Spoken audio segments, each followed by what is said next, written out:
খেয়াল রাখবেন, নেককার সন্তান এবং নেককার স্ত্রী এ দুটোর জন্য আল্লাহর কাছে চাইতে হয়। এমনি এমনি নেককার সন্তান পাওয়া যায় না, এমনি এমনি নেককার স্ত্রী জুটে যায় না, আল্লাহর কাছে দোয়া করতে হয়। ফাবাশশারনাহু বিগুলামিন হালিম, আল্লাহ বললেন ইব্রাহিমের দোয়ার বরকতে আমি ইব্রাহিমের ঔরসে ইসমাইলকে দান করলাম। নেককার সন্তান না? কি নেককার সন্তান, কি ফ্যামিলি তাদের! আমাদেরটাও ফ্যামিলি, ওনাদেরটাও ফ্যামিলি। এই ফ্যামিলির হাত পা যেই জায়গায় লেগেছে ওই জায়গাটারে বরকতময় করে দিয়েছে কে?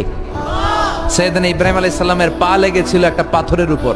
আল্লাহ বলেন ওয়াত্তাখিদু মাকাম ইব্রাহিমা মুসাল্লা, তুমি ইব্রাহিমের দাঁড়ানোর জায়গাটারে মুসল্লা বানিয়ে নাও। সুবহানাল্লাহ পড়েন। ওনার ফুটপ্রিন্ট আছে, সাইয়েদনা ইব্রাহিম আলাইহিস সালামের পায়ের ছাপ আছে ওই পাথরের উপরে। দেখেন, পা লাগছে, ওই পায়ের জায়গাটা বরকতময় করে দিয়েছে কে?